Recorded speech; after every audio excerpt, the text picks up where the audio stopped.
देखो बच्चे फटाफट से स्टार्ट करते हैं। कार्बन के बारे में जैसे मैं बता रहा था, कार्बन हमारे पास क्या होता है, कार्बन एक ऐसा एटम है जो कि हमारा कहाँ लाया करता है, राइट हैंड साइड पे पीरियोडिक टेबल के अंदर। इसका एटॉमिक नंबर कितना होता है बच्चे, कार्बन का एटॉमिक नंबर जो रहता है हमारे पास कार्बन का होता है 6। कार्बन का अगर एटॉमिक नंबर 6 है तो इसकी इलेक्ट्रॉनिक कॉन्फ़िगरेशन क्या रहने वाली है, इलेक्ट्रॉनिक कॉन्फ़िगरेशन सबको पता है, जिस तरीके से हम इलेक्ट्रॉन्स के अरेंजमेंट करते हैं ऑर्बिटल्स के अंदर, तो इसकी इलेक्ट्रॉनिक कॉन्फ़िगरेशन में पहले ऑर्बिटल में 2 आते हैं, अगले ऑर्बिटल के अंदर 4 इलेक्ट्रॉन्स आ जाएंगे। ठीक है, जिसके पास 4 इलेक्ट्रॉन्स होते हैं इसका मतलब ये क्या हो गया, टेट्रावेलेंट। टेट्रावेलेंट का मतलब क्या होता है, इसको कम से कम 4 इलेक्ट्रॉन्स की रिक्वायरमेंट है अपने आप को नोबल गैस जैसा बनाने के लिए, या noble gas electronic configuration attain करने के लिए। इसी के लिए एक और वर्ड होता है सूडो नोबल गैस कॉन्फ़िगरेशन, मतलब नोबल गैस के जैसे इलेक्ट्रॉनिक कॉन्फ़िगरेशन रखने वाला, जो नोबल गैस नहीं है पर उस जैसी इलेक्ट्रॉनिक कॉन्फ़िगरेशन रख लिए। तो नोबल गैस कॉन्फ़िगरेशन या pseudo electronic configuration, pseudo noble gas electronic configuration attain करने के लिए इसको 4 इलेक्ट्रॉन्स की जरूरत है, इसलिए इसके पास ये, इसको हम क्या कहेंगे, ये क्या बन गया बच्चे, टेट्रावेलेंट। ठीक है, तो इसकी टेट्रावेलेंसी हो गई। ये बात समझ में आई।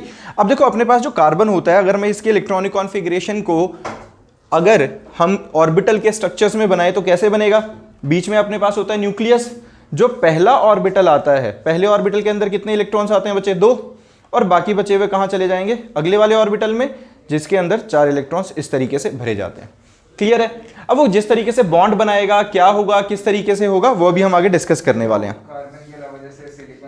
ठीक है, देखो जो कार्बन के अलावा जैसे बच्चे ने कहा सिलिकॉन हो गया, जर्मेनियम हो गया, ये जितने भी हैं कार्बन के अलावा, जितने भी जो कार्बन फैमिली में हैं, जो कार्बन फैमिली में, कार्बन फैमिली के अकॉर्डिंगली क्या हुआ मैं अभी दिखाता हूं तुम्हें। जैसे यहां देखो बच्चे, ये जो कार्बन वाली फैमिली है सारी, कार्बन सिलिकॉन जर्मेनियम से और टिन और लेड, ये सारे के सारे टेट्रावेलेंट होते हैं, सेम वैलेंसी वाले, सेम लाइन में लाई करते हैं, तो इनमें कुछ अलग नहीं है।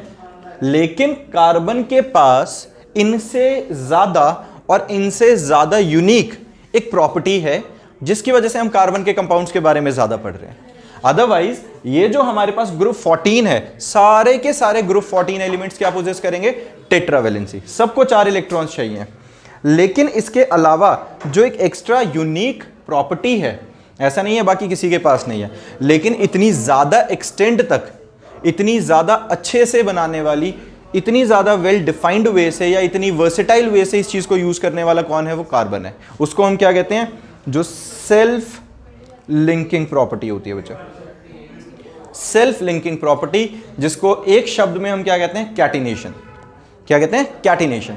तो कैटिनेशन क्या होती है, कार्बन के पास एक बहुत ज्यादा स्पेशल सी प्रॉपर्टी है कि कार्बन दूसरे कार्बन के साथ अलग अलग तरीके से बॉन्ड बना सकता है।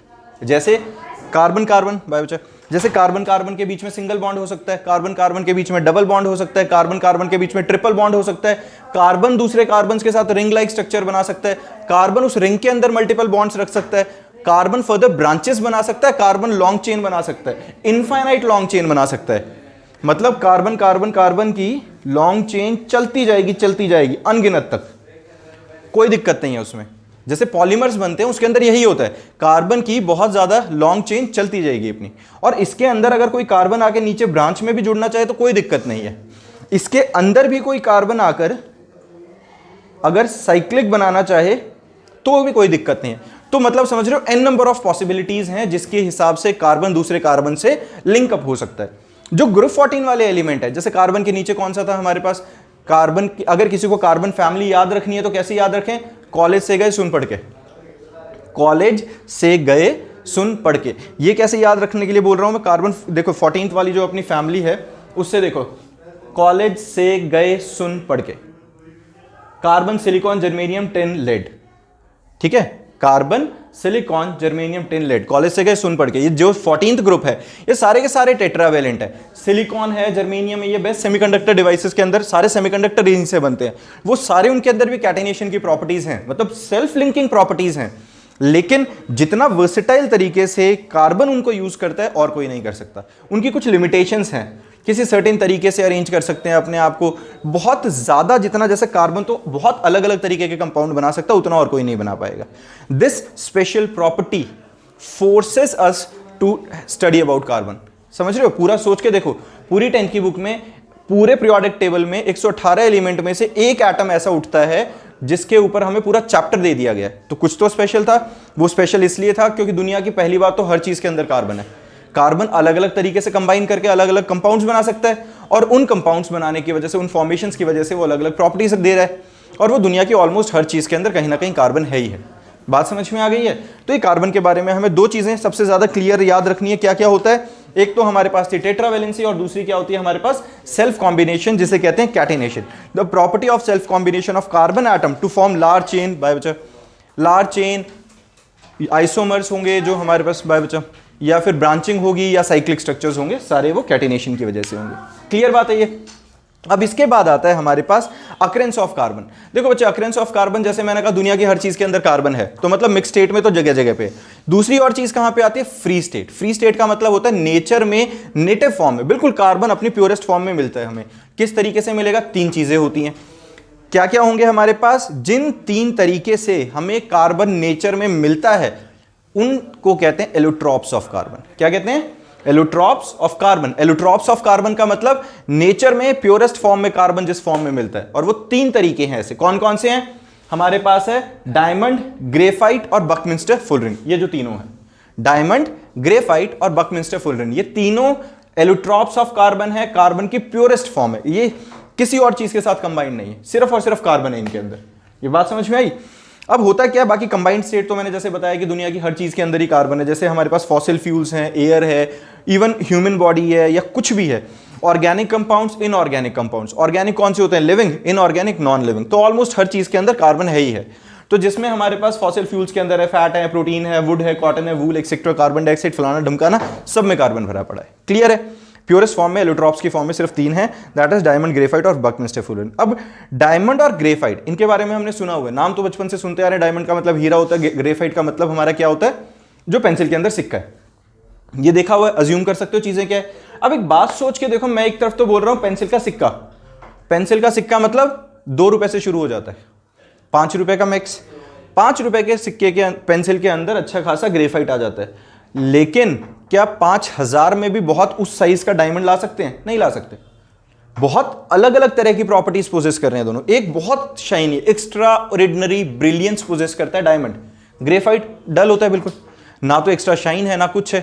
डायमंड स्ट्रॉन्गेस्ट सब्सटेंस है एक तरह से, one of the strongest substance है अर्थ के ऊपर। ग्रेफाइट हाथ से तोड़ो टक करके टूट जाएगा। डायमंड स्ट्रॉन्गेस्ट इंसुलेटर है। इंसुलेटर क्या होता है? Which do not allow the passage of electric current through them, किसी तरह का करंट नहीं जाने देगा। ग्रेफाइट बहुत अच्छा कंडक्टर है। इंसुलेटर तो छोड़ो, कंडक्टर है। मान लिया प्रॉपर प्योरेस्ट कंडक्टर्स जैसा नहीं है, जैसे मेटल होते हैं या औरों जितना नहीं है, लेकिन फिर भी बहुत अच्छा कंडक्टर है, जिसको हम मोटर्स में और जनरेटर्स के अंदर ब्रशेस में कार्बन ब्रशेस लगाते हैं कंडक्टिविटी के काम के लिए। मतलब उस लेवल का कंडक्टर है ये। तो ये बिल्कुल यूनिक प्रॉपर्टीज आ गई है तो दोनों। और मैं एक तरफ ये बोल रहा हूं कि दोनों के दोनों किसके पार्ट? एलोट्रॉप्स हैं, कार्बन के। एक ही चीज इतनी यूनिक तरीके से कैसे बन रही है? तो इसके पीछे मेन कारण होता है बच्चा इनका मॉलिक्यूलर अरेंजमेंट का। ये हवा में किस तरीके से अरेंज्ड हैं। अगर हमारे पास एक तरफ डायमंड और एक तरफ अगर हमारे पास ग्रेफाइट है, दोनों के दोनों एलोट्रॉप्स ऑफ कार्बन है, लेकिन जो डायमंड है हमारे पास वो केज लाइक स्ट्रक्चर पोजेस करता है। अब इस केज लाइक स्ट्रक्चर का मतलब क्या होता है? इस स्ट्रक्चर को ध्यान से देखो। यहां पर हर एक कार्बन फर्दर 4 कार्बन के साथ बॉन्डेड है। यहां देखो, हर एक कार्बन फर्दर 4 कार्बन के साथ बॉन्डेड है। दिख रहा है? कोई भी बॉन्ड ऐसा नहीं है जो वीक होगा। वो इतना ज्यादा कॉम्पैक्ट केज लाइक स्ट्रक्चर होता है कि बॉन्ड इतना स्ट्रांग हो जाता है कि वो दुनिया की सबसे मजबूत चीजों में से एक बन गया है। समझ में आई ये बात? इतना हाई मेल्टिंग पॉइंट हो गया। अब अगर मैं उसको हाई पोटेंशियल डिफरेंस के आगे रख भी दूं, मैं बहुत ज्यादा इलेक्ट्रिक पोटेंशियल डिफरेंस क्रिएट कर देता हूं, तो भी कोई बॉन्ड टूटेगा ही नहीं। कोई बॉन्ड टूटेगा नहीं तो कोई फ्री इलेक्ट्रॉन अवेलेबल नहीं होगा कंडक्शन के लिए। कोई फ्री इलेक्ट्रॉन अवेलेबल नहीं होगा मतलब वो इंसुलेटर की तरह बिहेव करेगा। बात समझ में आई है? ऑन द अदर हैंड, अगर मैं इस डायमंड की बात, इस ग्रेफाइट की बात करूं, यहां पे जो ग्रेफाइट है, ध्यान से देखो, एक कार्बन एटम फर्दर 3 के साथ बॉन्डेड है। चौथा बॉन्ड कहां है? चौथा बॉन्ड है नीचे वाली लेयर्स के साथ। चौथा बॉन्ड आता है नीचे वाली लेयर्स के साथ। इसको कहते हैं लेयर लाइक स्ट्रक्चर। 3 बॉन्ड तो बहुत स्ट्रांग रहेंगे, चौथा वीक बॉन्ड होता है कंपैरेटिवली। अब वो लेयर लाइक स्ट्रक्चर्स की वजह से कभी पेंसिल के सिक्के पे हाथ ऐसे रगड़ के देखना, वो एग्जैक्टली लेयर्स की तरह उतर उतर के आना शुरू हो जाता है। वो रीजन क्या है उसका? लेयर लाइक स्ट्रक्चर का मतलब होता है हमारे पास कि वो जो चौथा बॉन्ड है वो बहुत वीक है। अब मैं पोटेंशियल डिफरेंस के आगे अगर उसको छोड़ देता हूं, जैसे ही मैंने पोटेंशियल डिफरेंस क्रिएट किया, पोटेंशियल डिफरेंस की वजह से जो वो बॉन्ड था वो टूट जाएगा। जैसे ही बॉन्ड टूटेगा इलेक्ट्रॉन्स फ्री हो गए, फ्री इलेक्ट्रॉन्स है मतलब वो कंडक्शन में पार्टिसिपेट करेंगे, जिसकी वजह से वो अच्छा कंडक्टर की तरह बिहेव कर पाता है। क्लियर बात है? बात समझ में आ गई? हमें ग्रेफाइट के बारे में पता है, कलर कौन सा होता है, ग्रेइश कलर का होता है ना, कंपैरेटिवली इतना स्ट्रांग नहीं होता है, आराम से टूट जाता है। तो इसकी ये जो प्रॉपर्टीज हैं बच्चा, नोट्स हैं सबके पास हैं, ठीक है। बाकी मैं साथ में तुम्हें पीडीएफ प्रोवाइड कर दूंगा, उसके अंदर से भी देख लेना, ठीक है। तो मतलब जो बुकिश लैंग्वेज में अभी बता रहा हूँ, तो ठीक है। तो अभी ये पता चल गया uses of diamond, uses of graphite, ये तुम पढ़ सकते हो, आराम से समझ में आएगा। मैं कंसेप्ट कराता चलता हूँ, किसी को फिर भी डाउट होगा तो भाई मुझसे पूछ लेना, मैं बता दूंगा। अब आता है बकमिंस्टर फुलरिन। बकमिंस्टर फुलरिन क्या होता है बच्चे? C60। ये क्या है? C60। C60 ये बेसिकली बहुत ज़्यादा एक डार्क सा सब्सटेंस है, ना ये बहुत ज़्यादा हार्ड है ना ये सॉफ्ट है, ये स्पॉन्ज लाइक है। 60 कार्बन एटम्स मिलके फुटबॉल लाइक स्ट्रक्चर बना लेते हैं, समझ रहे हो? 60 carbon atoms football like structure बना लेते हैं, इसीलिए इसको C60 कहते हैं। 60 कार्बन एटम्स मिले, इससे इसके बारे में हमें बहुत ज़्यादा प्रॉपर्टीज नहीं पता है अभी। कंडक्शन वगैरह के बारे में बात करें या कुछ और बात करें, ऑब्वियसली देखो चांसेस हैं कि कंडक्टर नहीं रहेगा, क्योंकि 60 सारों ने साइक्लिक स्ट्रक्चर बना लिया, बहुत स्टेबलाइज सा स्ट्रक्चर है, स्पॉन्ज लाइक है, लेकिन इतना लाइटली बॉन्डेड नहीं है कि वो बॉन्ड टूट जाएंगे। तो हमें जितनी प्रॉपर्टीज फिलहाल तक पता है उसके अकॉर्डिंगली हमें पता है it is a dark solid at room temperature, it is neither hard not soft. Clear है? इससे ज्यादा हमें अभी इसके बारे में कुछ खास पता नहीं है। फिर आते हैं बच्चे ऑर्गेनिक कंपाउंड्स। ऑर्गेनिक कंपाउंड्स कौन से होते हैं भाई?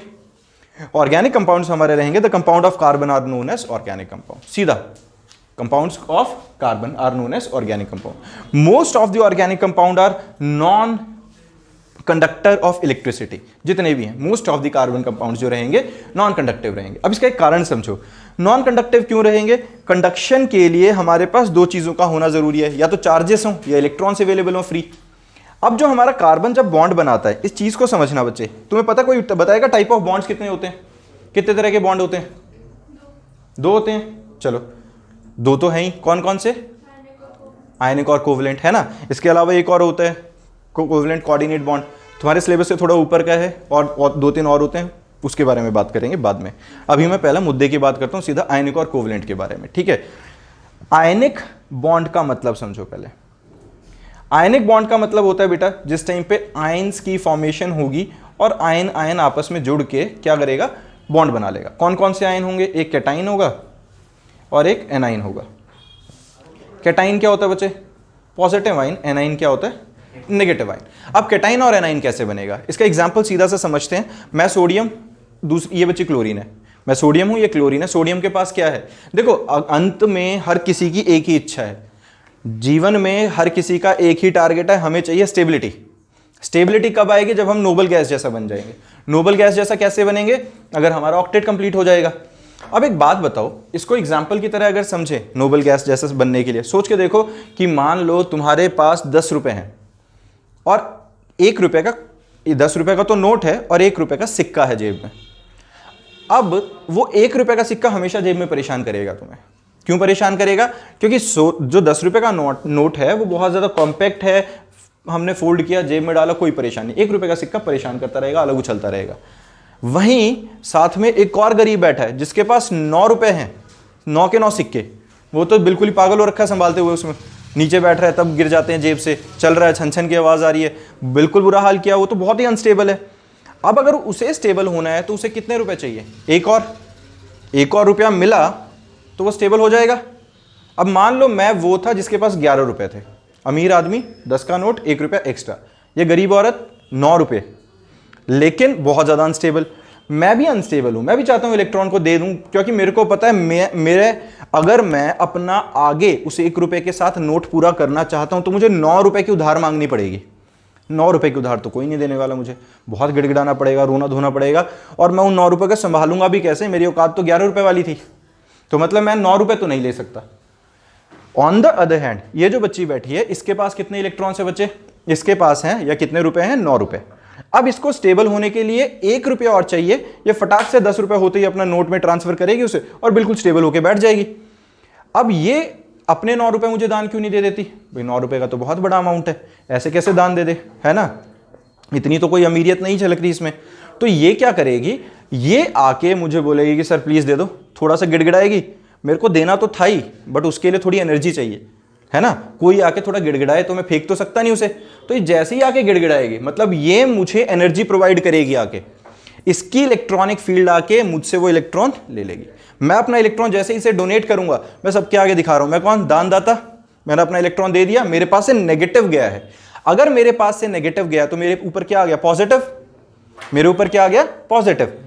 और इसने वो मेरा नेगेटिव जो था इसने अपने पास रख लिया, रुपया पैसा माया इसके पास फालतू आया, कहां से आया, मेरे पास से, तो इसके ऊपर नेगेटिव चार्ज आ गया, क्योंकि जो मेरे पास से इलेक्ट्रॉन गया था वो गया इसके ऊपर, तो इसके ऊपर नेगेटिव, मेरा इलेक्ट्रॉन इसके पास गया था, मेरे ऊपर पॉजिटिव, है ना? क्योंकि जो मेरा नेगेटिव अगर मेरे पास से गया तो पीछे पॉजिटिव ज्यादा बचा, तो मैं बन गया कैटाइन। मैं क्या बन गया, कैटाइन। जिसने इलेक्ट्रॉन डोनेट किया वो बना कैटाइन, जिसने इलेक्ट्रॉन एक्सेप्ट किया वो बन गया एनाइन। अब पॉजिटिव नेगेटिव है, अब मैंने इसे दान दिया था, जाने तो नहीं दूंगा, तो एटलीस्ट आते जाते रोज एहसान जताया करूंगा, और मेरा 1 रुपया तेरे पास है, हम दोस्त बन गए, कैटाइन एनाइन के बीच में बॉन्ड बन गया, स्ट्रॉन्ग बॉन्ड है बिल्कुल। अगर किसी कंडीशन में हमें किसी लिक्विड में घोला जाता है, कुछ किया जाता है, तो हम डिसोसिएट करेंगे आयंस की फॉर्म में, और हम एज अ कंडक्टर काम करेंगे। क्यों? अब मैंने इलेक्ट्रॉन दिया था तो मेरे पास इलेक्ट्रॉन वापस लेने की भी क्षमता है, इसने इलेक्ट्रॉन एक्सेप्ट किया था, इसको इलेक्ट्रॉन रिलीज करने की क्षमता है, तो अल्टीमेटली हम इलेक्ट्रॉन्स के ट्रांसफर में काम कर सकते हैं। बात समझ में आई? तो जहां पे आयंस होंगे, जहां पे चार्जेस होंगे मोल्टन स्टेट में या वो एक्वस स्टेट में, वहां पे कंडक्शन अच्छी रहेगी। दिस इज आयनिक बॉन्ड, जहां पे give and take of electrons हुए थे। अब आते हैं कार्बन भाई साहब पे। अब मैंने बात करी थी 9 रुपए इसके पास, 11 रुपए मेरे पास, मक्खन बात। दूसरा एग्जाम्पल, 5 रुपए इसके पास, 5 रुपए मेरे पास। अब मैं इसके पैर पकड़ रहा हूं कि बहन बन के 5 रुपए दे दे मेरे को, ये मेरे पैर पकड़ रही है कि सर प्लीज 5 रुपए दे दो, कोई भी नहीं देगा, क्योंकि मैं 5 रुपए कैसे दे दूं भाई, बड़ा अमाउंट है, 1 रुपया तो फिर भी दे दिया था, ये भी 5 अपने क्यों दे दे? तो अल्टीमेटली हमारे पास सिर्फ एक सॉल्यूशन बचा है, हम क्या करेंगे, 5 रुपए इसने दिए, 5 रुपए मैंने दिए, दोनों ने मिला के 10 का नोट रख लिया, और दोनों बस उसको पकड़ के आपस में इकट्ठे चले जा रहे हैं। तो क्या हुआ, शेयरिंग ऑफ इलेक्ट्रॉन। यहां पे गिव एंड टेक नहीं हुआ। जो अपना कार्बन है उसको कितने इलेक्ट्रॉन्स पूरे करने हैं, 8 हैं, कितने, 4। या तो वो किसी से 4 ले ले या किसी को 4 दे दे, ये तो पॉसिबल ही नहीं है, ये तो बहुत ज्यादा एक्स्ट्रा अमाउंट ऑफ एनर्जी चाहिए। तो जब वो इतने इलेक्ट्रॉन्स का आदान प्रदान नहीं कर सकता तो वो क्या करेगा, शेयरिंग करेगा। जब वो शेयरिंग करेगा तो क्या बनाएगा, कोवेलेंट बॉन्ड। बात समझ में आई है? तो जब कोवेलेंट बॉन्ड बना रहा है तो किसी सिचुएशन में अगर बॉन्ड टूट भी गया तो आयंस तो नहीं आ सकते वहां। अगर आयंस नहीं है, एक्स्ट्रा इलेक्ट्रॉन्स नहीं है, एक्स्ट्रा चार्ज नहीं है, तो कंडक्शन नहीं होगी। बात समझ में आई? इसीलिए कार्बन के मैक्सिमम नंबर ऑफ कंपाउंड जो होंगे वो कंडक्टिव नहीं होते हैं। बात समझ में आ गई है? चलो भाई, तो अपने को यह समझ में आ गया कि कार्बन किस तरीके से बॉन्ड बनाता है। जो बॉन्ड बनाता है बच्चे, उसको हम क्या कहते हैं, कोवेलेंट बॉन्ड, जिसके अंदर किसी तरह का कैटाइन आयनाइन नहीं बनेगा। अब ये देखो, हमारे पास जिस टाइम पे हम कार्बन के बारे में बात करें, एक एग्जांपल बना लेते हैं। मान लो हम CH4 का एग्जांपल लेते हैं। CH4 क्या होता है, मीथेन। मुझे सपना कैसे आया कि इसको मीथेन कहते हैं, वो आगे तुम्हें भी आ जाएगा, अभी बता दूंगा। पहले कार्बन की हम स्ट्रक्चर की बात करते हैं। इसको जो मैं बनाने वाला हूं, इसको ल्यूइस डॉट स्ट्रक्चर कहते हैं। क्या कहते हैं, ल्यूइस डॉट स्ट्रक्चर। ये एग्जाम में आएगा बच्चे, ठीक है? तो बनाना सीख लेना, लुईस डॉट स्ट्रक्चर कैसे आएगा। देखो भाई, अपने को पता है बच्चे, कार्बन के पास आउटर मोस्ट शेल में सिर्फ 4 इलेक्ट्रॉन्स है। इसमें बीच उससे पहले वाली शेल का कोई लेना देना नहीं, आउटर मोस्ट शेल का सीधा बनाएंगे और उसमें 4 इलेक्ट्रॉन्स है, बिल्कुल परफेक्ट है। अब हमने क्या देखा, हमारे पास आए कार्बन। कार्बन भाई साहब के पास 1 इलेक्ट्रॉन है। कार्बन क्या, कार्बन का नियरेस्ट नोबल गैस कौन सा है, हीलियम। कार्बन का कार्बन का हाइड्रोजन, हाइड्रोजन के पास 1 इलेक्ट्रॉन सिर्फ, और हाइड्रोजन का नियरेस्ट नोबल गैस कौन सा, हीलियम। तो हाइड्रोजन हीलियम जैसा बनना चाहता है, इसको सिर्फ 1 इलेक्ट्रॉन चाहिए। ये कार्बन को कहता है कि भाई बन के मेरे को अपना इलेक्ट्रॉन दे दे। कार्बन कहता है यार तू भी क्या याद रखेगा, ले दे दिया। एक और हाइड्रोजन आ गया, कार्बन ने उसको भी इलेक्ट्रॉन दिया। एक और हाइड्रोजन आ गया, कार्बन ने अपना इलेक्ट्रॉन उसको भी दे दिया। एक और हाइड्रोजन आ गया, कार्बन ने अपना इलेक्ट्रॉन उसको भी दे दिया। बट हमें पता है कार्बन इतना शरीफ तो नहीं है कि सारों को इलेक्ट्रॉन दे दे। वो क्या बोल रहा है, लेके मत जाओ, अपना अपना इलेक्ट्रॉन भी मेरे साथ शेयर कर लो, क्योंकि देने लेने के लिए तो भाई बहुत ज़्यादा एनर्जी चाहिए। इतनी ना तू मेरे को प्रोवाइड कर सकता, ना मैं तुझे प्रोवाइड कर सकता। हम क्या करेंगे, शेयरिंग। और शेयरिंग होने से क्या बन गया, ये कोवेलेंट बॉन्ड। एक कार्बन हर हाइड्रोजन के साथ शेयरिंग करके कोवेलेंट बॉन्ड बना रहा है। बात समझ में आई है? तो कार्बन के पास भी 8 हो गए, हाइड्रोजन के पास भी 2-2 हो गए, सब सेटिस्फाइड है, और ये एक CH4 का अच्छा भला मॉलिक्यूल बनाकर बैठ गए। बात समझ में आ गई है? तो इस तरह से ये क्या करता है, कोवेलेंट बॉन्ड बनाता है अपना। डन। चलो भाई, इसके बाद अब हमारे पास आता है, अब जो मैंने बात बताई कि कार्बन, ये हम ऑलरेडी बात कर चुके हैं कि मल्टीपल टाइप के बॉन्ड्स बना सकता है, स्ट्रॉन्ग लॉन्ग चेन बना सकता है, ब्रांचिंग कर सकता है, ये सब इसके बारे में हम आगे बात करेंगे। अब देखो टाइप ऑफ ऑर्गेनिक कंपाउंड्स में हमारे पास क्या आता है बच्चे, hydrocarbon, alcohol, aldehyde, haloalkanes, haloarenes, ketone, carboxylic acid etcetera, बहुत सारे हैं, आगे भी हम पढ़ेंगे, कुछ सीनियर क्लासेस में पढ़ोगे। तो ये जो बेसिकली है hydrocarbon, alcohol, ketones, aldehyde, carboxylic acid और हेलो एल्केन्स, ये कुछ टाइप हैं उसके। इनमें सबसे पहले हमारे पास आता है हाइड्रोकार्बन। नाम से समझ में आता है हाइड्रोकार्बन, हाइड्रोजन और कार्बन से मिले हुए compounds. The compounds made up of hydrogen and carbon are known as hydrocarbon. अब हाइड्रोकार्बन को हम बेसिकली 2 कैटेगरीज में बांट सकते हैं, सैचुरेटेड हाइड्रोकार्बन और अनसैचुरेटेड हाइड्रोकार्बन। सैचुरेटेड हाइड्रोकार्बन्स कौन से होते हैं, वो हाइड्रोकार्बन्स जिसमें कार्बन और कार्बन के बीच में सिर्फ और सिर्फ सिंगल बॉन्ड होगा। अब ये सिंगल और मल्टीपल बॉन्ड्स क्या है, अभी मैं मल्टीपल पे भी लेके आता हूं। तो सैचुरेटेड हाइड्रोकार्बन्स क्या है, वो वाले कंपाउंड्स जिसके अंदर कार्बन और कार्बन के बीच में सिर्फ और सिर्फ सिंगल बॉन्ड होगा। और अनसैचुरेटेड हाइड्रोकार्बन्स क्या होंगे, वो होंगे वो कंपाउंड्स जिसमें कार्बन और कार्बन के बीच में डबल या ट्रिपल बॉन्ड होगा। क्लियर बात है? सैचुरेटेड वो जिसमें सिंगल बॉन्ड होगा कार्बन कार्बन में, अनसैचुरेटेड वो जिसमें मल्टीपल बॉन्ड्स होंगे, डबल या ट्रिपल। ठीक है, 3 से ज्यादा बॉन्ड्स कभी हो नहीं सकते, मैक्स टू मैक्स 3 बॉन्ड तक जा सकती है बात। सिंगल वाले सैचुरेटेड, डबल और ट्रिपल वाले अनसैचुरेटेड हाइड्रोकार्बन्स। डन है।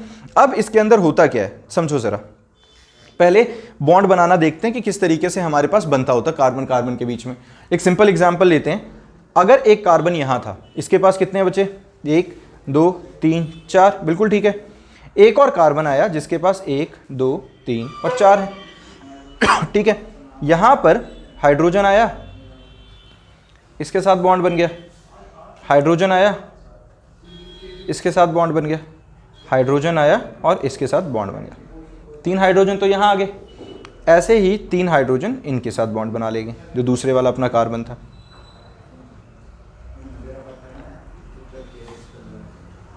ये ठीक है। अब ये कार्बन क्या करेगा, तीनों तो इन हाइड्रोजन का और एक बॉन्ड कार्बन का शेयर कर लिया इसने। अपने रेड वाले कार्बन के कितने इलेक्ट्रॉन्स हो गए, पूरे 8 हो गए, है ना, पूरे हो गए। ऐसे ही जो हमारे पास ये वाला कार्बन है, ये वाला इसका दूसरे कार्बन के इलेक्ट्रॉन शेयर कर लेगा। तो अब इस वाले कार्बन पे भी 8 हो गए, इस वाले कार्बन पे भी 8 हो गए, और कार्बन कार्बन के बीच में क्या बन गया बच्चे, सिंगल बॉन्ड। इधर 3 हाइड्रोजन, इधर 3 हाइड्रोजन। ये बात समझ में आई है? ठीक है, तो ये हमारे पास क्या बन गया बच्चे, CH3 और CH3 के बीच में बॉन्ड, जिसे मैं ऐसे भी कंडेंस्ड फॉर्म में ऐसे लिख सकता हूं, C2H6। क्लियर बात है ना, 2 कार्बन 3 हाइड्रोजन, बिल्कुल सही। अब इसको फर्दर हम किस तरीके से डिवाइड करेंगे वो आगे बताता हूं। पहले अभी ये सैचुरेटेड हाइड्रोकार्बन के बारे में पता चला जब कार्बन कार्बन में सिर्फ सिंगल बॉन्ड था। अब हम आगे एग्जाम्पल लेते हैं कार्बन और कार्बन के बीच में जब मल्टीपल बॉन्ड्स आते हैं। जैसे एक एग्जाम्पल के तौर पे देखो, वही कार्बन था, इसके बाद सेम वही 4 हाइड्रोजन, ओ सॉरी 4 इलेक्ट्रॉन्स। मैं यहां जो बना रहा हूं ये सिर्फ इसलिए बना रहा हूं क्योंकि डबल बॉन्ड बनाना है।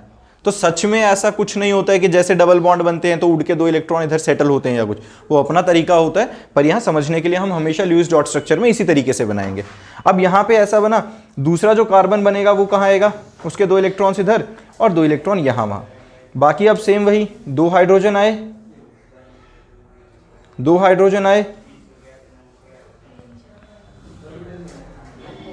दोनों हाइड्रोजन ने इनके साथ बॉन्ड बना लिया, बिल्कुल ठीक है। इस वाले कार्बन ने अब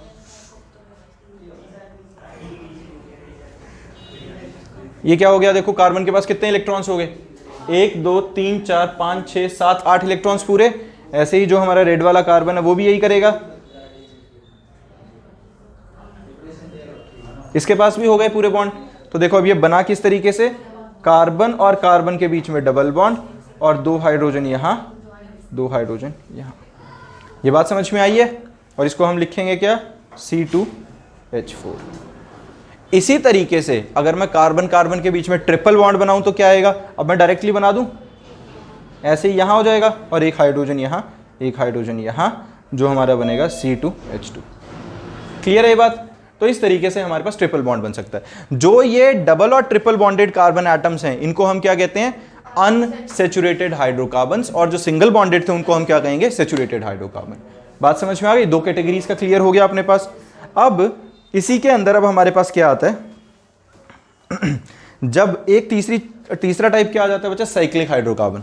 साइक्लिक में क्या है, ये रिंग लाइक स्ट्रक्चर बन रहा है। देखो मैं इसको थोड़ा आसान वाला भी एक बना के दिखाता हूं। मान लो हमारे पास एक कार्बन यहां था, एक कार्बन यहां है, एक कार्बन यहां है, 1 2, बाकी के 3 4, ये ठीक है फ्री। यहां देखो अब हमारे पास, अब यहां पे क्या है, देखो जरा, हाइड्रोजन हाइड्रोजन हाइड्रोजन और हाइड्रोजन यहां। ये देखो यहां हाइड्रोजन वाले बॉन्ड तो समझ में आ रहे हैं सबको भाई, यहां पे क्या हो गए, हाइड्रोजन के बॉन्ड्स पूरे हो गए हैं।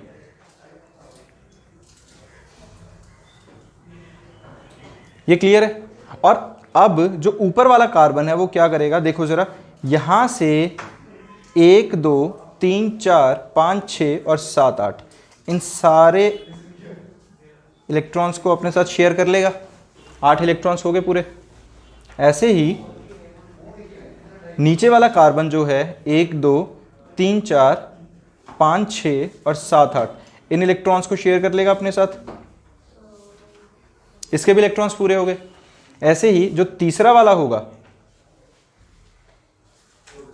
1 2 3 4 5 6 और 7 8, ये बात समझ में आई? ये होगी बात। अब यहां क्या हो गया, हर कार्बन के 4 इलेक्ट्रॉन्स, 4 बॉन्ड पूरे हैं, है ना, हर कार्बन के 4 बॉन्ड पूरे हैं, हर हाइड्रोजन का 1 बॉन्ड पूरा है। तो और इसको मैं सिंगल तरीके से बना दूं तो क्या बना, ये रिंग लाइक स्ट्रक्चर बना था कि नहीं? बात समझ में आ गई है बच्चे? ये तो ये हमारे पास क्या, जब ऐसा कुछ बन जाता है जहां क्लोज्ड स्ट्रक्चर बन रहा है तो उसको हम क्या कहते हैं, वो रिंग लाइक स्ट्रक्चर बन गया है। डन है, साइक्लिक, ठीक है, तो साइक्लिक बन गया।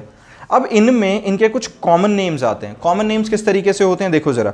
अब जब हम बात करें सैचुरेटेड और अनसैचुरेटेड हाइड्रोकार्बन की, तो सैचुरेटेड हाइड्रोकार्बन्स के अंदर जब हमारे पास कार्बन और कार्बन के बीच में सिंगल बॉन्ड होता है, जब कार्बन और कार्बन के बीच में सिंगल बॉन्ड होगा पूरी चेन में थ्रू आउट, ना ब्रांच में कहीं डबल होगा ना कहीं और डबल होगा, सिंगल बॉन्ड रहेगा, तो इनको कहते हैं बच्चे एल्केन।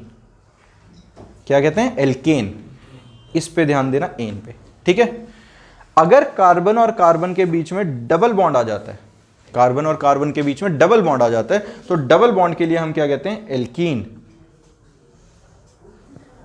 एल्कीन, ठीक है। और अगर कार्बन और कार्बन के बीच में ट्रिपल बॉन्ड आ जाता है तो बॉन्ड बनेगा एल्काइन, ठीक है। तो हम इसको क्या कहेंगे, एल्काइन। बात समझ में आई? क्लियर है?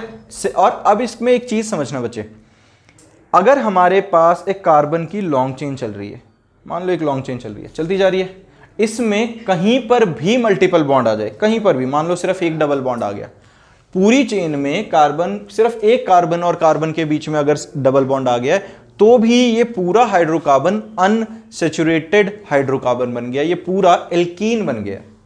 बात समझ में आई है? अगर ट्रिपल आ जाएगा तो एल्काइन बन जाएगा। तो मतलब हर कार्बन के ऊपर डबल या ट्रिपल होना जरूरी नहीं है, पूरी चेन में कहीं पर एक जगह पे भी मल्टीपल बॉन्ड आ जाता है तो एल्कीन या एल्काइन बन जाता है। अब जब हमने बात करी एल्केन की, एल्केन क्या था, सिंगल बॉन्डेड। इसका स्टैंडर्ड फॉर्मूला है CnH2n+2। n क्या बताता है बच्चे हमें, जो स्मॉल n है ये बताता है number of carbon, number of carbon atoms. बाकी हाइड्रोजन अकॉर्डिंगली निकल जाएगा। जैसे देखो जरा, अगर एक कार्बन होगा तो यहां क्या आएगा, 2 1 2, 2 + 2 4, तो हमारे पास n = 1 डालते ही ये बन जाएगा CH4। अगर n की वैल्यू 2 डालेगी तो क्या आएगा, C2H, 2 2 4 + 2 6। जैसा हमने ऊपर बनाया था, ध्यान से देखो, जब हमने शुरू किया था बिल्कुल, तो हमने सबसे पहले जो बनाया था, जिसको ये जो CH4 बना था हमारा, और उसके बाद वाला जो बना था हमारा सिंगल बॉन्ड वो C2H6 बना था। क्लियर बात है। अब अगर हम डबल बॉन्ड के लिए देखें, जैसे हमने एल्कीन की बात करी है, एल्कीन का स्टैंडर्ड फॉर्मूला होता है CnH2n, CnH2n। n, अब यहां देखो n इस केस में कभी भी 1 नहीं हो सकता, n कभी भी 1 नहीं हो सकता, क्यों? कार्बन कार्बन के बीच में डबल बॉन्ड चाहिए। अगर मैं n की वैल्यू 1 डालूंगा, अकेला कार्बन किसके साथ डबल बनाएगा? फिर तो बना ही नहीं। तो इसका जो सबसे छोटा कंपाउंड बन सकता है वो क्या बन सकता है? Ethene, C2H4। n की वैल्यू 2 से शुरू होगी, C2H4। अब ये इथीन क्या बोल दिया था मैंने, आगे पता चल जाएगा। क्लियर है। एल्कीन के बाद आता है बच्चे एल्काइन। एल्काइन, एल्काइन का फॉर्मूला क्या, फॉर्मूला होता है CnH2n-2। ये रहेगा। इसमें भी एक कार्बन अकेला कभी नहीं हो सकता, तो n can never be equals to 1। तो यहाँ पे भी n की वैल्यू अगर 2 से शुरू होगी, कम से कम 2, 3, 4 आगे तक जितना मर्जी जाए, लेकिन छोटे से छोटी n की वैल्यू 2 होगी। तो क्या आएगा? C2H2। बात समझ में आ गई? तो ये एल्केन, एल्कीन, एल्काइन का कंसेप्ट समझ में आ गया। चलो भाई, अब इसके बाद हमारे पास आता है, देखो एल्केन, एल्कीन, एल्काइन का समझ में आ गया ये सबको। अब आता है हमारे पास IUPAC नेमिंग। IUPAC नेमिंग करते हुए बच्चे हमें सबसे पहले क्या पता होना चाहिए कि नंबर ऑफ कार्बन एटम्स का नाम किस तरीके से रखते हैं, जिसको कहते हैं होमोलोगस सीरीज। उसको क्या कहते हैं? Homologous series. ये तुम्हें एज इट इज रट डालना है बच्चे, इसका कोई ऑल्टरनेट नहीं है, एज इट इज याद रखना पड़ेगा। अगर हमारे पास एक कार्बन है, याद करो मैंने क्या बोला था, मीथेन, जब CH4 बना, वो मीथेन क्यों बोला? क्योंकि वहां सिर्फ नंबर ऑफ कार्बन एटम्स 1 थे, और 1 होगा उसका मतलब उसके आगे लगेगा मिथ। और कार्बन का कहीं डबल बॉन्ड, ट्रिपल बॉन्ड तो कुछ हो ही नहीं सकता, अकेला था। तो इसलिए उसकी जगह जो एन, इन और आइन मैंने हाईलाइट किए थे, याद करो, मैंने कहा था एन, इन और आइन पे ध्यान देना। तो ये जो लगता है ये बनता है सफिक्स। सफिक्स क्या होता है? जो नाम के बाद में लग रहा है। पहले हम बताएंगे वर्ड रूट। वर्ड रूट क्या बताता है हमें? Number of carbon atoms. हमें क्या बताता है? वर्ड रूट लिखेंगे, जैसे वर्ड रूट, ये हमें क्या बताएगा? नंबर ऑफ कार्बन एटम्स, और उसके बाद लगेगा सफिक्स। वर्ड रूट बताएगा नंबर ऑफ कार्बन एटम्स, और सफिक्स क्या बताएगा? Type of bond. ठीक है। तो जैसे अब सबसे पहले अगर मैं बात करूं कि एक कार्बन है, बाकी सारे हाइड्रोजन होंगे, तो वो क्या बनाएगा? अगर एक कार्बन है, बाकी सारी चारों की चारों तरफ हमारे पास हाइड्रोजन है, तो ये बन गया मिथ, है ना। एक कार्बन एटम के लिए हमारे पास देखो जरा क्या नाम रख रहे हैं हम। एक के लिए 1 के लिए मिथ है, तो पहले क्या लिखेंगे? मिथ, और फिर ये सारे सिंगल बॉन्डेड होंगे एन, क्योंकि कार्बन, और एक और देखना, कार्बन और कार्बन का ही बॉन्ड देखना, और किसी से फर्क नहीं पड़ता है। तो कार्बन और कार्बन के बीच में सिंगल बॉन्ड है, ये बन गया मीथेन। अगर ऐसा होता, एक कार्बन, 2 कार्बन, 3 कार्बन, 4 कार्बन मान लो, और बाकी के सारे 4 बॉन्ड पूरे करो इनके, ये मैंने जो डंडे लगाए हैं इसका मतलब सब पे हाइड्रोजन लगा हुआ है। मैं अब HH नहीं लिख रहा हूं, जहां पे हमने ऐसे कार्बन के आसपास ये बॉन्ड बना दिया, मतलब सब पे हाइड्रोजन लगे हुए हैं। कितने कार्बन है ये? टोटल गिनो, 1, 2, 3 और 4 कार्बन एटम्स हैं। 4 के लिए हम क्या यूज करते हैं? ब्यूट, और सारे सिंगल बॉन्डेड है एन। ये बात समझ में आई है? तो ये हमारे पास क्या बन गया बच्चे? ब्यूटेन। क्लियर है। ऐसे ही जितने कार्बन और होते जाएंगे, मान लो 7 होते तो क्या होता? हेप्टेन हो जाता, 6 होता हेक्सेन हो जाता, 5 होता पेंटेन हो जाता। समझ में आ गई ये बात? वहीं अगर मान लो ऐसा कुछ होता, 1, 2, 3, 4 और यहां डबल बॉन्ड आ जाता, इसके 4 बॉन्ड हो गए पूरे, 2 लगते ही हाइड्रोजन, इसके 4 हो गए पूरे, इसके अब सबके 4 बॉन्ड्स पूरे हो गए हर कार्बन के।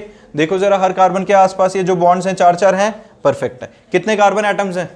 4। डबल बॉन्ड है बीच में, अनसैचुरेटेड हाइड्रोकार्बन है, 4 का मतलब ब्यूट, बीच में अनसैचुरेटेड हाइड्रोकार्बन है मतलब डबल बॉन्ड लगा हुआ है, तो इन, ये बन गया ब्यूटीन। समझ में आ गई ये बात? अब तुम्हारे पेपर में जिस टाइप से क्वेश्चन आ रहे हैं, IUPAC डायरेक्ट आएगा तो अलग बात है, जैसे सीधा सीधा अगर जो तुम्हें दे दिया जाता है। तुम्हारे पेपर में फिलहाल किस टाइप से क्वेश्चन आ रहे हैं? तुमसे पूछा जा रहा है write down the third unsaturated, right down the name for third unsaturated hydrocarbon, या फिर थर्ड अनसेचुरेटेड कहो, या उसको ये कहो किसी नाम से दे देंगे, थर्ड डबल या ट्रिपल, वही उसमें से अकॉर्डिंगली दे देंगे तुम्हें। Write down the third member of alkene according to homologous series. अब थर्ड मेंबर का मतलब क्या हुआ, मिथ एथ प्रॉप, तो नाम आ गया प्रॉप। और मैंने क्या बोला, right down the third member of alkene, तो मतलब ईन बन गया, ये बन गया प्रोपीन। और इसका अगर स्ट्रक्चर बनाने को कहेंगे, 1 कार्बन 2 कार्बन 3 कार्बन, बीच में डबल बॉन्ड, बन गई बात।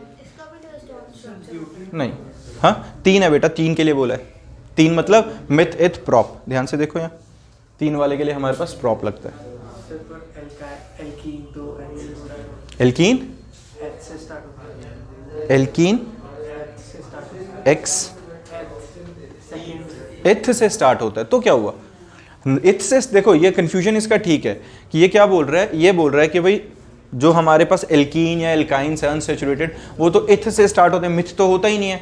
तो बेटा वो गिनती किस तरीके से है, 2 कार्बन एटम होंगे तो इथ है, 3 होंगे तो प्रॉप है। इसकी गिनती ऐसा नहीं है कि इथ का मतलब 1 हो गया, वो तो कोई है ही नहीं ना। Myth eth prop but paint क्या बता रहे हैं, नंबर ऑफ कार्बन एटम्स। अब अगर मैं प्रोपीन बोल रहा हूं, 3 कार्बन एटम है, तो मिथ इथ प्रॉप होगा। मैं इथ से स्टार्ट क्यों करूंगा उसे, 1 कार्बन के लिए मिथ, 2 के लिए इथ, 3 के लिए प्रॉप, तो प्रॉप हो गया। अनसेचुरेटेड के नाम का ईन लग गया, उसने खुद जस्टिफाई कर दिया उस चीज को। समझ में आई है ये बात, क्लियर है। तो ये हमारे पास होमोलोगस सीरीज है, इससे रिलेटेड जो क्वेश्चंस आएंगे, जिसका जहां पे भी डाउट होएगा भाई मुझसे पूछ लेना, मैं बताता जाऊंगा, ठीक है। नहीं, क्लियर है ये। अब इसके बाद हमारे पास आता है आइसोमर। आइसोमर्स क्या होते हैं, आइसोमर्स होते हैं बच्चा कुछ ऐसे मॉलिक्यूल्स, ऐसे कंपाउंड्स जिनका सेम मॉलिक्यूलर फॉर्मूला रहेगा लेकिन स्पेशियल अरेंजमेंट अलग होगी। मॉलिक्यूलर फॉर्मूला सेम रहेगा लेकिन स्पेशियल अरेंजमेंट, जिस तरीके से वो मॉलिक्यूल्स में आपस में अरेंज्ड हैं, बॉन्डेड हैं, वो अलग रहेगा। एग्जांपल के तौर पे देखो, सबसे परफेक्ट एग्जांपल रहता है इसका, जैसे हमारे पास एक नॉर्मल सा एग्जांपल लेते हैं बच्चे, propane, prop ane, meth eth prop, prop छोड़ो, एक काम करते हैं ढंग का लेते हैं और पेंटेन लेते हैं, पेंटेन लेते हैं, ये ज्यादा बेटर है। पेंटेन का एग्जांपल लेते हैं, तो पेंटेन का मतलब क्या हुआ बच्चे, 5 carbon, meth eth prop but pent, और इसके हर किसी के बॉन्ड पूरे, ये बॉन्ड पूरे हो गए हैं, कितने बन गए, 1 2 3 4 5, और number of carbon hydrogen atom देखो जरा कितने बनेंगे, 12, C5H12, परफेक्ट है। एल्केन के फॉर्मूले से CnH2n+2 से भी निकल ही रहा था, बहुत बढ़िया। अब 1 कार्बन 2 कार्बन 3 कार्बन 4 कार्बन, 5वां कार्बन कहीं यहां, और 3 बॉन्ड सबके पूरे करो। अब जरा गिनना हाइड्रोजन कितने हैं भाई इनके, नंबर ऑफ हाइड्रोजन एटम गिनो, 1 2 3 4 5 6 7 8 9 10 11 12, अभी भी हाइड्रोजन एटम तो 12 ही, और कार्बन कितने हैं, 5, C5H12, ये तो फिर सेम आ गया। लेकिन दिखने में तो बिल्कुल 2 अलग चीजें हैं, एक बिल्कुल लॉन्ग चेन थी और एक में ब्रांचिंग हो गई, एक में ब्रांच हो गई। अगला एक और, 1 कार्बन इधर कार्बन इधर कार्बन इधर कार्बन इधर कार्बन, और इनके अपने अपने हाइड्रोजन। गिनो जरा कितने कार्बन है, 5, हाइड्रोजन गिनो, 1 2 3 4 5 6 7 8 9 10 11 12। अभी भी इसका मॉलिक्यूलर फॉर्मूला क्या बना, बिल्कुल ठीक है। हर बार स्ट्रक्चर बिल्कुल अलग है, हर बार स्ट्रक्चर बिल्कुल अलग है, लेकिन मॉलिक्यूलर फॉर्मूला सेम है। ऐसे कंपाउंड को हम क्या कहते हैं, isomers. Molecules having the same molecular formula but different structural arrangement, clear है। अब इसको हम लिखेंगे कैसे, अगर ये सारे लॉन्ग चेन में हैं तो हम इनको क्या बोलेंगे, हम बोलेंगे N पेंटेन। ये N क्या रिप्रेजेंट करता है कि सारे के सारे लीनियरली लॉन्ग चेन में है, कोई ब्रांचिंग नहीं है, कोई कुछ नहीं है। अगर ब्रांचिंग आ जाती है तो इसको क्या लिखेंगे, आइसो पेंटेन, इसको क्या कहेंगे, आइसो पेंटेन। और अगर एक ही कार्बन के साथ सारे कार्बन ही बॉन्डेड हों तो उसको हम क्या कहेंगे, नियो पेंटेन। क्लियर है, ये वाली बात समझ में आ गई। अगर लॉन्ग चेन में है तो N, ब्रांचिंग में है तो आइसो, और अगर एक ही कार्बन के सारे बॉन्ड कार्बन के साथ ही हैं तो उसको क्या कहेंगे हम, नियो। क्लियर बात है, डन है बच्चा, समझ में आ गया? ये आइसोमर्स का कंसेप्ट समझ में आ गया सबको? अब इसके बाद हमारे पास आता है फंक्शनल ग्रुप्स। भाई फंक्शनल ग्रुप्स में देखो क्या होता है अपने पास, इसमें से डायमंड भी नियो बनाता है। हाँ नहीं, डायमंड एक कार्बन के साथ फर्दर, हाँ नियो की तरह ही रहेगा, वो चारों तरफ उसके कार्बन कार्बन है। हाँ जी बैठो। नहीं देखो जरा, अब आते हैं बच्चे फंक्शनल ग्रुप्स। देखो फंक्शनल ग्रुप्स क्या होते हैं? फंक्शनल ग्रुप्स कुछ ऐसी चीज हैं जो सरनेम वाला काम करेंगे। क्या काम करेंगे? सरनेम वाला। सरनेम क्या होता है भाई? हमारे नाम के आगे, मान लो मैं अपना नाम बताता हूँ, भाई कोई कास्टिज्म पे मत जाना, मैं किसी तरह की कोई यहाँ पे कटाक्ष टिप्पणी नहीं कर रहा हूँ, तो है जिसको बुरा लग जाए मुझे बता देना शांति से, यहीं गालियाँ मत देना नीचे जाके। तो ऐसा है, मैं बोलता हूँ मेरा नाम है सुमित, डन है, कुछ नहीं, कोई फर्क नहीं पड़ता।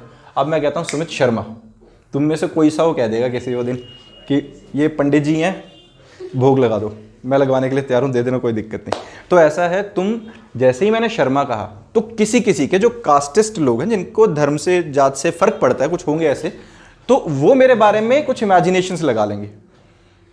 फॉर एग्जाम्पल मान लो ये बच्चा बैठा है, बिल्कुल बढ़िया, कोई दिक्कत नहीं है, पार्टी मांग रहे, दे रहा है नहीं दे रहा, अपने को फर्क नहीं पड़ रहा। अब इसने मान लो बता दिया कि इसका नाम XYZ गोयल है।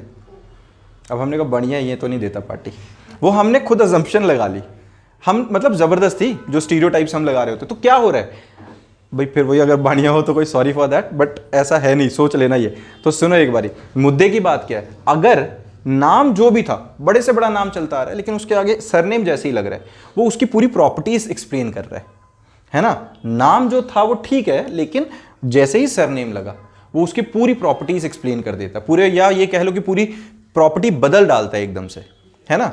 तो ऐसी कोई चीजें, कोई एक अकेला एटम हो, ग्रुप ऑफ एटम हो, which makes a compound, carbon compound, organic compound, reactive and decides its property is called functional group। बात समझ में आई है? तो इनमें फंक्शनल ग्रुप्स में सबसे पहला फंक्शनल ग्रुप आता है, उसको कहते हैं हेलो ग्रुप। हेलो ग्रुप हमारा क्या होता है बच्चे? हेलो का मतलब है हेलोजन, हेलो का मतलब है हेलोजन्स। हेलोजन्स कौन से होते हैं? ग्रुप 17 वाले, ये वाले जो भाई साहब है हमारे पास, fluorine, chlorine, bromine, iodine, astatine, ये सारे के सारे कौन से हैं? हेलोजन्स।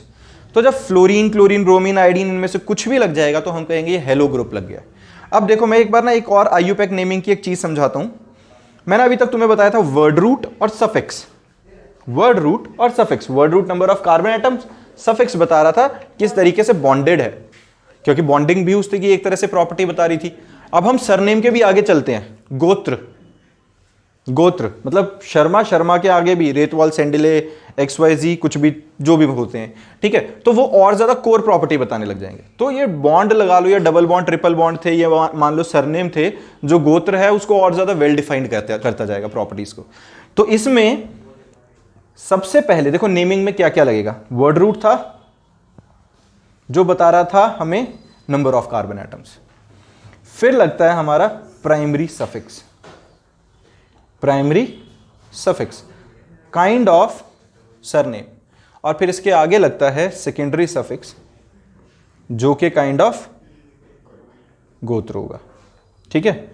और अगर किसी तरीके से कोई ऐसा फंक्शनल ग्रुप हो जो नाम के आगे लग जाता है, जैसे होते हैं ना कई बार अपने साउथ इंडियंस में होता है सरनेम आगे लगाते हैं, पापा का नाम या जिसका भी, तो वो जो होंगे उनको हम क्या कहते हैं? नाम के आगे लगने वाले प्रीफिक्स।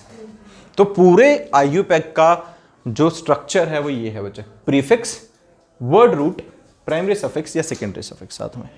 समझ में आई है? तो जो हमारे पास हेलोजन्स हैं वो 99% प्रीफिक्स की तरह काम करेंगे। हेलो ग्रुप प्रीफिक्स लगेगा, क्या लगेगा? हेलो में फ्लोरीन है तो फ्लोरो, क्लोरीन है तो क्लोरो, ब्रोमीन है तो ब्रोमो, आयोडीन है तो आइडो। जैसे कार्बन कार्बन कार्बन, मान लो यहां लग गया फ्लोरीन, बाकी सब पे हाइड्रोजन, नाम क्या होना चाहिए इसका? 3 कार्बन एटम्स हैं, मिथ, एथ, प्रॉप। अब IUPAC के कुछ रूल्स होते हैं, रूल्स के अकॉर्डिंगली क्या होती है, हमें इसकी गिनती करनी होती है, हमें इस पे काउंटिंग करनी है, हमें वर्ड रूट गिनने के लिए नंबरिंग स्टार्ट करनी है कहीं से। उस नंबरिंग में सबसे पहला रूल ये होता है कि हमें वहां से गिनती शुरू करनी है जहां से हमारा फंक्शनल ग्रुप सबसे नजदीक पड़े। तो यहां तो सबसे नजदीक सीधा इसी कार्बन से पड़ रहा है, 1, 2 और 3, 1, 2 और 3। तो इस कार्बन से अगर स्टार्ट हो रहा है तो फर्स्ट कार्बन पे क्या लगा हुआ है? फ्लोरीन। अदरवाइज इसका नाम सीधा होना चाहिए था myth eth prop, propane, single bonded है, प्रोप 3 कार्बन, सिंगल बॉन्डेड है, एन, प्रोपेन, लेकिन अब फ्लोरीन लग गया तो इसका नाम क्या होगा? 1 फ्लोरो प्रोप एन, वन इसलिए क्यों? क्योंकि वो फर्स्ट कार्बन पे लगा। 1 नहीं भी लिखोगे तो कोई फर्क नहीं पड़ता है, ठीक है?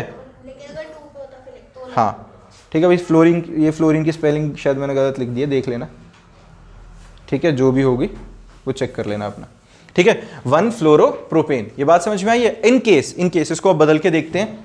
मान लो ये फ्लोरीन यहां से हटके इस कार्बन पे लग जाता। अब मैं बीच से गिनती शुरू नहीं कर सकता, गिनती तो एक एंड से ही शुरू करेंगे ना, तो गिनती सेम रहेगी लेकिन इसका नाम क्या आएगा? 2 फ्लोरो, क्या है, कितने कार्बन है? 3, प्रोप, सारे क्या है? सिंगल बॉन्डेड, एन, तो 2 फ्लोरोप्रोपेन। बात समझ में आई है? अगर क्लोरीन लगा होता तो क्लोरो लिख देते। मान लो यहां पे अगर जो क्लोरीन होता तो मैं क्या कर देता? क्लोरो लिख देता। बात समझ में आई है? 2 क्लोरोप्रोपेन हो जाता। सिंपल है, कोई दिक्कत नहीं इसमें। ये होते हैं हमारे पास हेलोजेंस जो कि प्रीफिक्स की तरह लगेंगे। अब इसके बाद आता है अपने पास एल्कोल्स। एल्कोल्स कौन से होते हैं? जिसके पास OH ग्रुप लगता है, जो OH, जो कि हमारा सेकेंडरी सफिक्स की तरह काम करेगा। और इसमें word root, primary suffix, secondary suffix, ये ANE9 था। सेकेंडरी सफिक्स में यहां क्या लगेगा? अब जैसे OH लग गया है, CnH2n+1, अदरवाइज क्या होता था? CnH2n+2, यहां एक हाइड्रोजन हटके OH लग गया। अगर OH लग गया, जैसे यहां देखो मीथेन था, हाइड्रोजन हटा और वहां पे OH लग गया, तो इसकी रिप्लेसमेंट के लिए इस IUPAC के रूल में एक और चीज ध्यान रखना बच्चा, कभी भी 2 वोवल्स इकट्ठे नहीं आएंगे।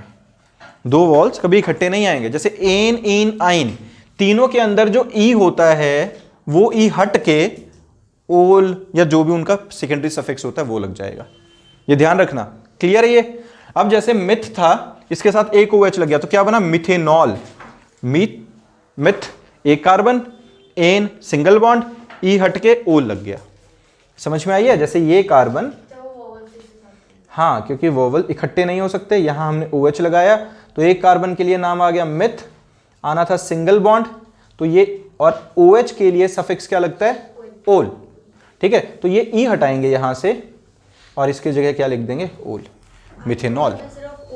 एल्कोहल में सिर्फ एल्कोहल का मतलब OH फंक्शनल ग्रुप लगते हैं, मतलब वो एल्कोहल बन गया।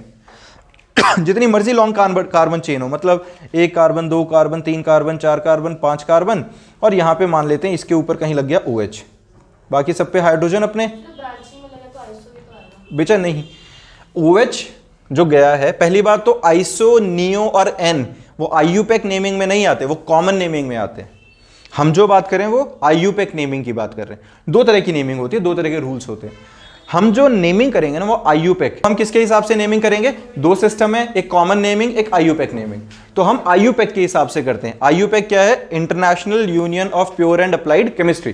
तो चलो जो भी इसकी फुल फॉर्म, हाँ, कॉमन नेमिंग भी होती है, कॉमन अलग ढंग के लिए होती है, तो दोनों तरीके से करते हैं। आइसो, नियो है ना जो, वो हम कॉमन नेमिंग में करते हैं, IUPAC में हम नंबरिंग देते हैं उन्हें। तो अब इसके अंदर जब OH है, और एक और, ये आइसो क्यों नहीं हो सकता था? क्योंकि OH कार्बन नहीं है, आइसो, नियो, हाँ, तो वो आइसो लगाते, वो भी कॉमन नेमिंग के सिस्टम में, IUPAC में नहीं। अभी देखो इसका नाम क्या होएगा? इसका नाम 1, 2, 3, 4, 5 कार्बन, मतलब पेंट, सारे सिंगल बॉन्ड, एन, ई हटा के सेकेंड कार्बन पे ओल।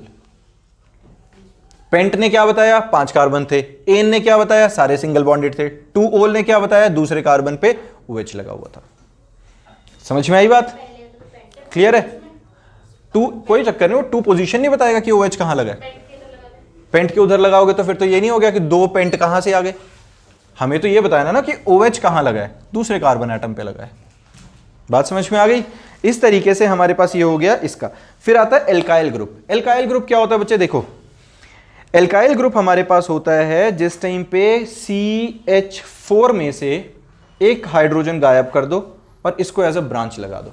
जो एल्केन था ना उसका एक हाइड्रोजन हटा दो, CnH2n+1 विद दिस बॉन्ड। एक हाइड्रोजन हटा के वो ब्रांच में लग जाएगा। जैसे मीथेन था तो क्या ग्रुप बन गया, मिथाइल। इथेन था तो क्या बन गया, इथाइल। प्रोपेन था तो क्या बन गया, प्रोपाइल। ब्यूटेन था तो ब्यूटाइल। क्लियर है, उसको कहते हैं एल्काइल ग्रुप। अब ये नेमिंग में कैसे काम आएगा, ये प्रीफिक्स में आएगा। ध्यान से याद रखना, हेलो ग्रुप सब प्रीफिक्स में था, एल्काइल ग्रुप प्रीफिक्स में था, बाकी सारे मेजॉरिटी ऑफ चीजें सारी कहां जाएंगी, सफिक्स में जाएंगे। अब जैसे हमारे पास कार्बन कार्बन कार्बन कार्बन, जो अभी इसने कहा था कि ब्रांचिंग हो जाती तो क्या हो जाता, तो ये देखो अब लॉन्ग चेन या तो ये हो सकती है, लॉन्गेस्ट चेन रूल लगेगा इसमें। लॉन्गेस्ट चेन का मतलब हमें वो चेन सेलेक्ट करनी है जो सबसे लंबी है। तो ये वाली भी 4 कार्बन की है, ये वाली भी 4 कार्बन की है, जिस मर्जी को सेलेक्ट कर सकता हूं। तो हमें उस तरफ से गिनती शुरू करनी है जहां से फंक्शनल ग्रुप नजदीक हो। फंक्शनल ग्रुप यहां क्या है, एल्काइल ग्रुप। एक कार्बन है जो ब्रांच में आ रहा है, उसको क्या कहेंगे, मिथाइल। तो हम रेड वाला मान लो शुरू कर लेते हैं यहां से 1 2 3 4। तो पहला काम क्या होगा, जो अपना एल्काइल ग्रुप लगा उसका नाम रखो, क्या है, सेकंड पोजीशन पे क्या लगा हुआ है, methyl. 2 methyl meth eth prop but, 4 carbon थे तो आ गया ब्यूट, सारे सिंगल बॉन्डेड थे, एन। 2 methyl butane. समझ में आई ये बात। 2 ने ये समझाया कि जो लॉन्ग चेन थी उसके ऊपर दूसरे पोजीशन पे मिथाइल लगा है, वो लॉन्ग चेन 4 कार्बन एटम्स की थी, चारों के चारों कार्बन एटम आपस में सिंगल बॉन्डेड थे। डन है, ये बात समझ में आई। थोड़ा कॉम्प्लेक्स करते हैं, 1 कार्बन 2 कार्बन 3 कार्बन 4 कार्बन, यहां पे लगा दिया OH, यहां लगा दिया एल्काइल ग्रुप, बाकी सबके हाइड्रोजन पूरे।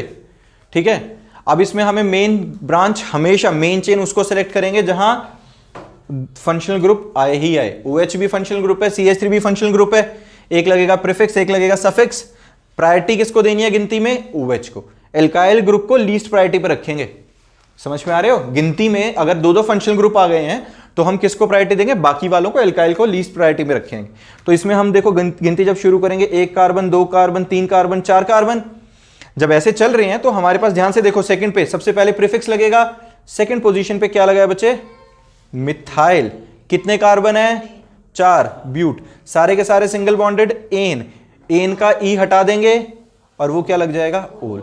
मैंने 1 लिखो ना लिखो कोई फर्क नहीं पड़ता। अगर तुम और ज्यादा डिटेल बता रहे हो, ये लो 1 ओल, वो कोई पंगा नहीं है। क्लियर है बात, ये समझ में आ गई है। तो अगर ऐसा कुछ नाम दे दिया तो स्ट्रक्चर बना सकते हो उसे देख के। सबसे पहला क्या करोगे, वर्ड रूट पे ध्यान दो। वर्ड रूट क्या है हमारा, ब्यूट। पहले 4 कार्बन बना दो, फिर उसके बाद देखो एन है, सिंगल बॉन्ड है, सबके बीच में सिंगल बॉन्ड बना दिया। फिर देखो सेकंड पोजीशन में मिथाइल लगा है, इस तरफ या उस तरफ से किसी एक जगह से वो लगा दो, मिथाइल ग्रुप लगा दिया। और फिर लगा फर्स्ट पोजीशन पे ओल, तो जिस तरफ से तुमने 2 माना था उसके साथ लगा दिया OH। क्लियर है, ये अच्छे से समझ में आ गया। ये आ गया बच्चे हमारे पास एल्काइल ग्रुप। एल्काइल के बाद अब देखो, जैसे तुम्हारे पेपर में जो क्वेश्चंस आ रहे हैं, जो तुम किसी भी सैंपल पेपर्स में भी देखोगे, वहां पे क्या लिखा रहा है, थर्ड मेंबर ऑफ एल्कोहल बताओ। थर्ड मेंबर ऑफ एल्कोहल बताओ। थर्ड मेंबर का मतलब क्या हुआ, मिथित प्रोप प्रोपेनॉल, खत्म कहानी है ना। होमोलोगस सीरीज भी आ गई और उसके अंदर OH लगा हुआ है क्योंकि एल्कोहल था। अब तुम्हें बोले कि नहीं, 7th मेंबर ऑफ एल्कोहल का नाम बताओ, स्ट्रक्चर बनाओ। तो 7th मेंबर मतलब meth eth prop but pent hex hept hept ane ol, heptanol. Single, double होता तो फिर हेप्टीनॉल हो जाता, लिखा होगा फिर वहां यही होगा ना, अनसैचुरेटेड डबल बॉन्डेड हाइड्रोकार्बन की होमोलोगस सीरीज में 7वें मेंबर का नाम बताओ। कुछ तो होगा ही, ऐसे नहीं हो सकता।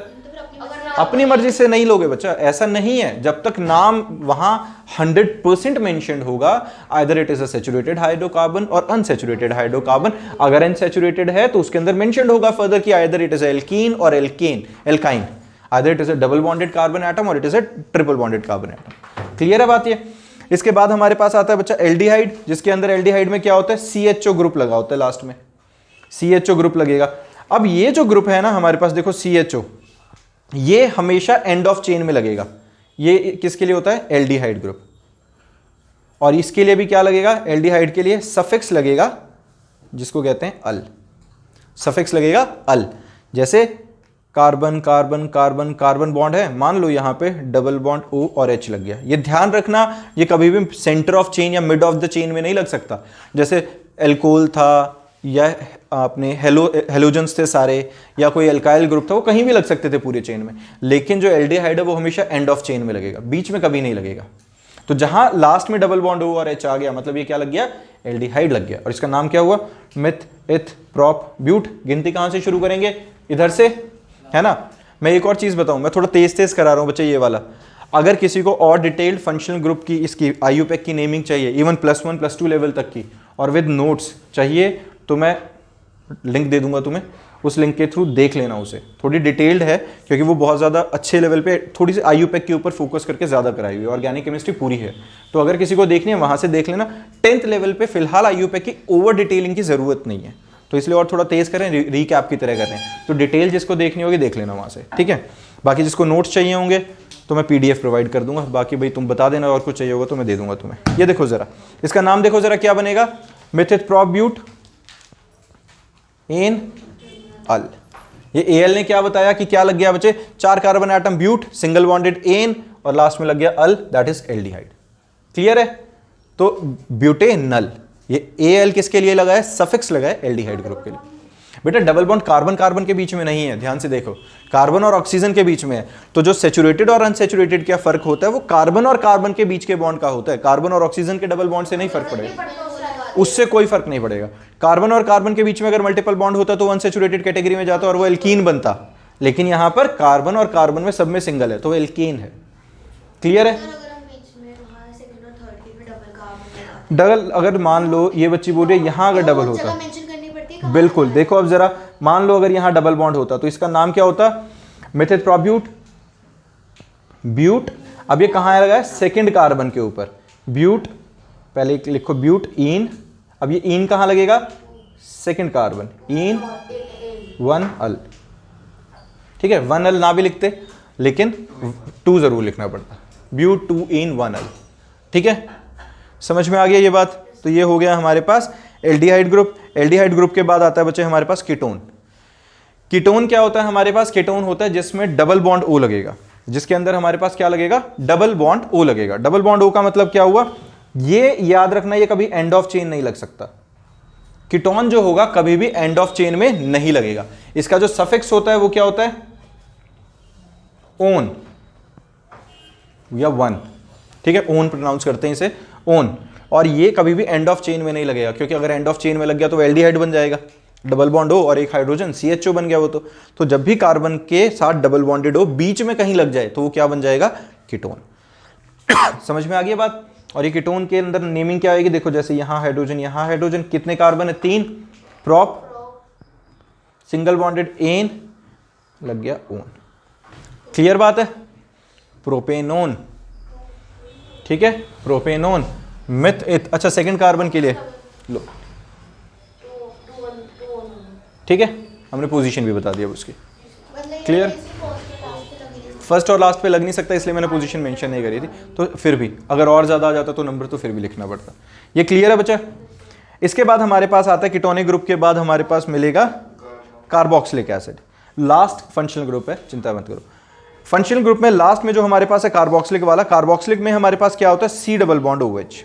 जैसे कार्बन डबल बॉन्ड O और OH, ये देखो यह एल्कोहल और कीटोनिक दोनों हैं, लेकिन जैसा मैंने कहा ये हमेशा एंड ऑफ चेन में लगेगा। एंड ऑफ चेन में है तो कीटोनिक तो हो ही नहीं सकता, क्योंकि कीटोन तो तब बनता है जब बीच में कहीं लगे।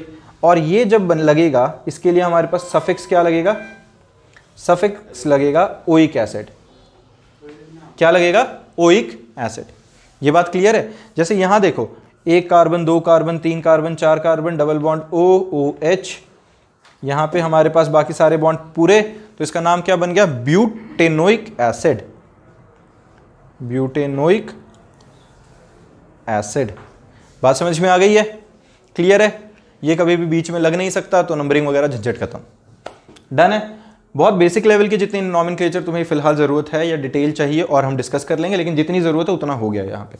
बाकी रही बात तुम्हारे क्वेश्चंस की, क्वेश्चंस हम नेक्स्ट क्लास के अंदर डिस्कस भी कर लेंगे। और अगर अब किसी के दिमाग में कुछ भी डाउट आ रहा है, देखो बच्चे बहुत सारी हमने ये प्रैक्टिस करी हुई है, आगे ये तुम देख लेना, क्योंकि अब आगे थ्योरी है, ये कोल एंड पेट्रोलियम के बारे में एंड ऑल है। कहीं डाउट आएगा तो हम डिस्कस कर लेंगे। मेजर पार्ट जो हमारा कार्बोनेट्स कंपाउंड का था, एक तरह से रिकैप खत्म हो गया, ठीक है। ओवर डिटेल्ड कुछ चाहिए वो ये एक तो लिंक दे दूंगा मैं, अदरवाइज तुम अपने क्वेश्चंस पूछो जितने पूछ सकते हो, हर किसी के आंसर्स में देता रहूँगा, ठीक है। डन। उसके बाद अब मैं, हाँ, मैं पी वाई क्यूज़ की असाइनमेंट दे दूंगा तुम सबको। सिंगल